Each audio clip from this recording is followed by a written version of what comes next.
በስመ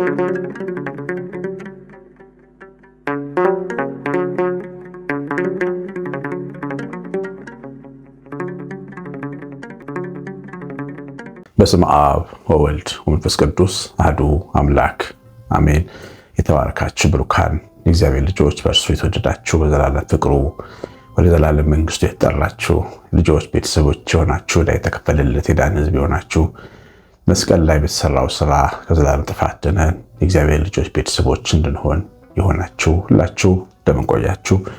ሁሉን የሚችል አምላክ ጌታ መድኃኒት ኢየሱስ ክርስቶስ ከአብ ከመንፈስ ቅዱስ ጋር የተወደደ የተመሰገነ የተዘከረ ይሁን። እናንተንም እግዚአብሔር ይባርካችሁ። ዛሬ በርዕሱ ላይ እንዳያችሁት ትግል ሁሉ ከሰይጣን የሚመጣ አይደለም የሚል ነው። ያው እንደምታውቁት እግዚአብሔር እና ሰይጣን ሁለቱም ከኛ ህይወት ጋር ፍላጎት ሲኖራቸው በህይወታችን ላይ የሚከሰቱ ነገሮች አሉ። በተለይ ደግሞ ትግል የሚባለው ነገር በቃ ነገሮች ሁሉ በተደራራቢ የመውደቅ ፍርሃት እስኪሰማን ድረስ የሚያደርሱ መንገጫገጮች ይገጥሙናልና እንደዚያ ነገር ሲፈጠር ሰይጣን ህይወታችንን እየጣለው እንደሆነ ቶሎ የሚሰማን። ምክንያቱም ሁሌም ቢሆን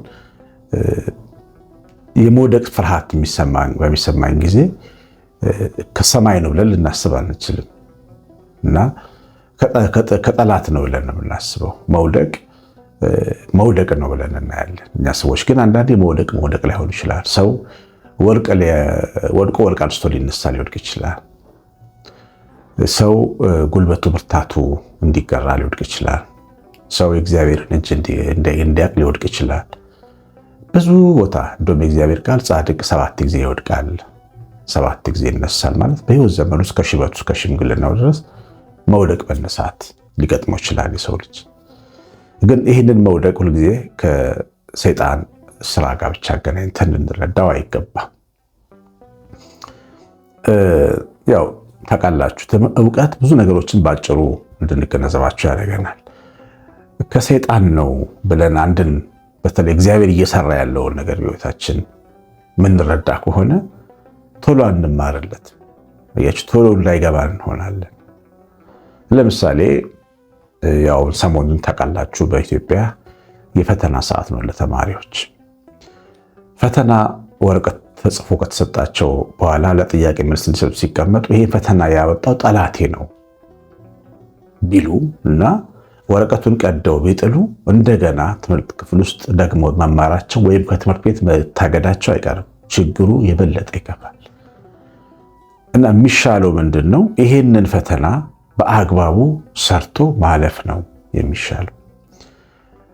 ልክ እንደዚሁ ነው በመለኮት ፊትም ስንሆን እግዚአብሔር ከኛ ጋር እየታገለ ሊሆን ይችላል ብለን አንዳንዴ ማሰብ ያስፈልጋል። ምንድነው ዓላማ? ሐሳብህ ምንድነው?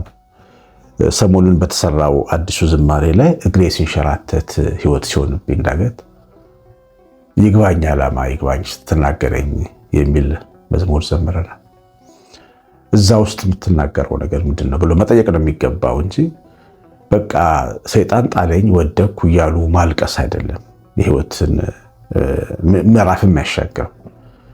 መጽሐፋችን ላይ መጽሐፍ ቅዱስ ላይ ዘፍጥረት መጽሐፍ ምዕራፍ 32 ስለ አባት ያዕቆብ የተጻፈውን ጽፎ አስቀምጦልናልና ምን ይላል? ቁጥር 22 ላይ በዛችም ሌሊት ተነሳ፣ ሁለቱም ባሪያዎቹን 11 ልጆቹን ወስዶ የያቦቅን ወንዝ ተሻገሩ። ወሰዳቸው፣ ወንዙንም አሻገራቸው፣ ከብቱንም ሁሉ አሻገረ። ያዕቆብ ግን ለብቻው ቀረ። አንድ ሰው እስከ ንጋት ድረስ ይታገለው ነበር። እንዳላሸነፈውም ባየ ጊዜ የጭኑን ሹሉዳ ነካው። ያዕቆብም የጭኑን ሹሉዳ ሲታገለው ደነዘዘ። እንዲህም አለው፣ ሊነጋ ቀላልቷልና ልቀቀኝ። እርሱም ካልባረከኝ አልለቅህም አለው። እንግዲህስ እንዲህም አለው፣ ስምህ ማን ነው? እርሱም ያዕቆብ ነኝ አለው። ከእንግዲህ ወዲህ ስምህ እስራኤል ይባል እንጂ ያዕቆብ አይባልም። ከእግዚአብሔርም ከሰው ጋር ታግለህ አሸንፈሃል። ያዕቆብ ሆይ ስምህን ንገረኝ አለው። እሱም ስሜ ምን ለምን ትጠይቀኛለህ አለው። በዛ ስፍራ ባረከው። ያዕቆብም እግዚአብሔርን ፊት ለፊት አየው። ሰውነቴም ተናቀረ ሲል የዛን ቦታ ስም ጵኒኤል ብሎ ጠራው። አያችሁ፣ አሁን ያዕቆብ ከስደት ሀገሩ ወደ አባቱ ወደ ይስሐቅ ሀገር እየመጣ የሰጠውን በረከት የሰጠውን ኑሮ እልፍ አድርጎ አሻግሮ ብቻውን መሆን ፈለገ። አይታችኋል። ሚስቶቹን፣ ልጆቹን፣ ከብቶቹን ሁሉ አሻገራቸው እና ብቻውን ሆነ። አባወራዎች፣ እናቶች፣ የስራ ኃላፊዎች ብቻችንን የምንሆንበት ከእግዚአብሔር ጋር ሰዓት ያስፈልገናል። የሆነ ሸለቋችን ጋር የምንቆይበት ሰዓት ያስፈልገናል። ሁሌ ተናግረን፣ ሁሌ መርተን፣ ሁሌ ጮኸን፣ ሁሌ አዘን ብቻ ህይወት እንደዛ አይሆንም። ከእግዚአብሔር ጋር ደግሞ እኛም ተመርተን፣ እኛም ጌታችንን አዳምጠን፣ ሲታገልን ተሸንፈን፣ ትዕቢተኛ ማንነታችን ተገርቶ ሰው ሆነን ተባርከን የእግዚአብሔር እስራኤል ሆነን እንድንወጣ መፍቀድ። አንዳንዴ ለብቻችን መሆን አለብን። ለብቻ መሆን ማለት እዛ ሸለቆ ውስጥ መሆን ማለት ከእግዚአብሔር ጋር መቆየት፣ ለብቻ የጸሎት ሰዓት፣ ማሰላሰያ ሰዓት፣ ማንበቢያ ሰዓት፣ የእግዚአብሔርን ቃል መስሚያ ማዳመጫ ሰዓት፣ ወርቃማ ሰዓት በሕይወታችን ያስፈልገናል።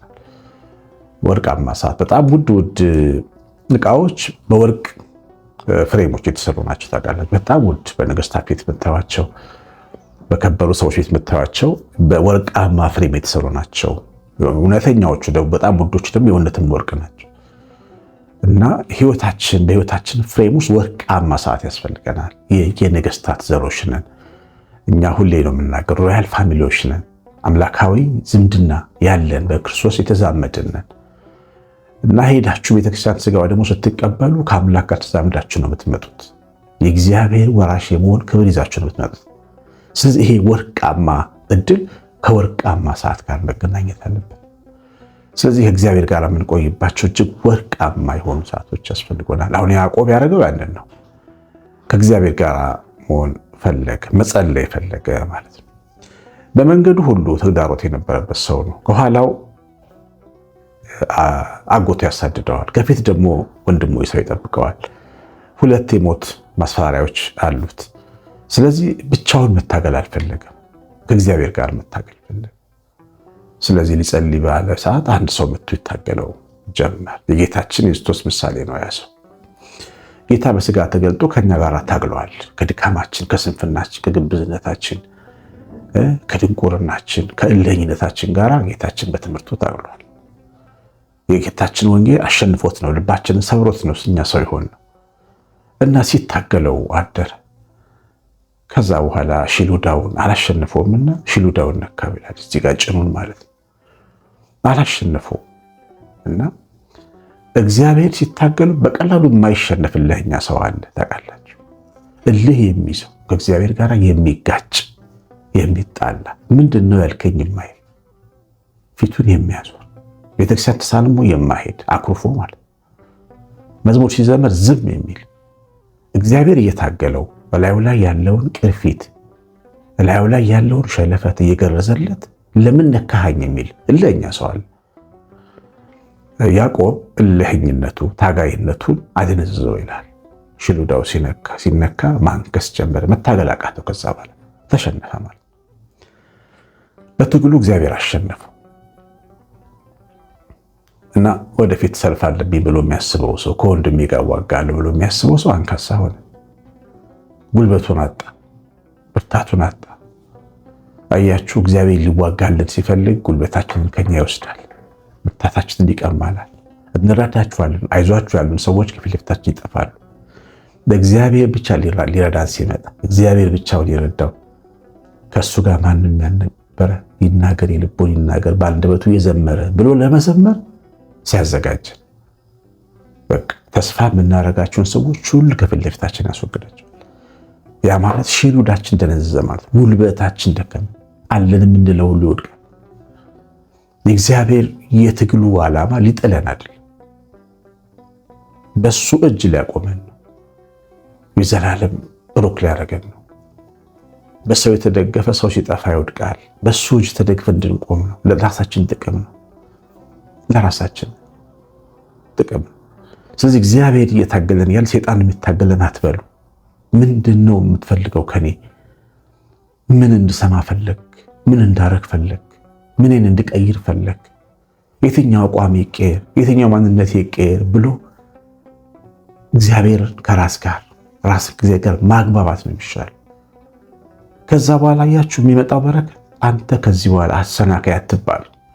ያዕቆብ ማለት አሰናካይ ማለት ከዚህ በኋላ አንተ ያዕቆብ አትባል፣ ከዚህ በኋላ አንተ እስራኤል ብሩክ ሕዝብ ነህ፣ ትልቅ ሕዝብ ነህ፣ የማይረገም ሕዝብ ነህ፣ አስማተኛ መተተኛ የማይሰራበት ሕዝብ ነህ፣ የምታሸንፍ ሕዝብ ነህ፣ የምትበረታ ሕዝብ ነህ፣ እግዚአብሔር በቁልምጫ የሚጠራ ያዕቆብዬ ብሎ የሚጠራ ሕዝብ ነህ፣ እስራኤል ነህ ከዚህ በኋላ እና ትግል ሁሉ ለመውደቅ አይደለም፣ ለመባረክ ታሪካችን እንዲቀየር ለማድረግ። በጣም አስቸጋሪ ማንነትና ከባድ ኢጎ ነው ያለን የሰው ልጆች። በቀላሉ ተገርቶ ሰው አይደለም መሆን ይከብደናል። ለዚህ ነው እግዚአብሔር ቤት ውስጥ በጣም ብዙ ትዕቢተኛ ሰዎች የምናየው። ቀላል አይደለም፣ የኛ ህይወት በቀላሉ አይለወጥም።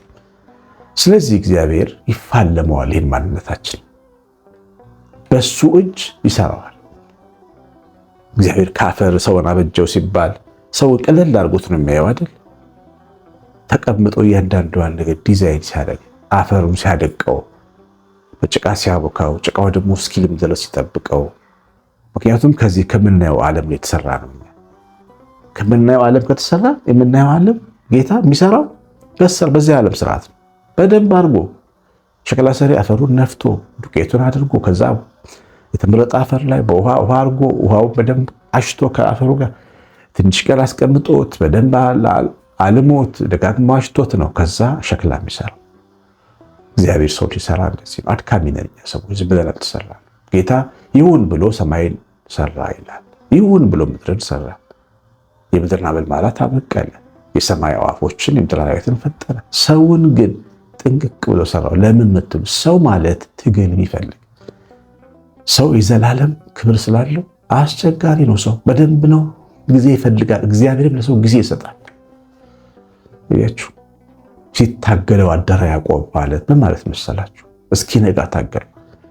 እስኪነጋ ማንለወጥ፣ እስክንሸመግል ማንለወጥ ሰዎች አለ። እስክንሸመግል 2 ሺህ እስክናወጣ ድረስ ሳንለወጥ እንዲቹ በትዕቢት፣ በቁጣ፣ በንዴት፣ በኩራ፣ በኃይል፣ በንቀት፣ በቅናት ሰውነታችን አለን። እስካሁን ብዙዎቻችን ስንነካ ነው የምንታወቀው። ስንነካ እኛ እንታወቃለን። እሱ ማንነት በጌታችን እንዲሰራ ይፈልጋል። ምክንያቱም ያንን የማይበሰብሰውን የማያልፈውን ቅድስናን የምንወርሰው በእግዚአብሔር መንግስት ነው የምንሰበሰበው። ያልተሰራ አካል እዛ ቤት አይገባም። ያልተሰራ ያልተበጀ ሰውነት እዛ ቤት አይገባም። ያልተበጀ መንፈስ እዛ ቤት አይገባም። እግዚአብሔር ልጆች፣ ስለዚህ ትግል ሁሉ ሰይጣን የሚያመጣው ሊጠለን የሚያመጣው ነው ብላችሁ አታስቡ። እግዚአብሔር ምን እያልከኝ ነው?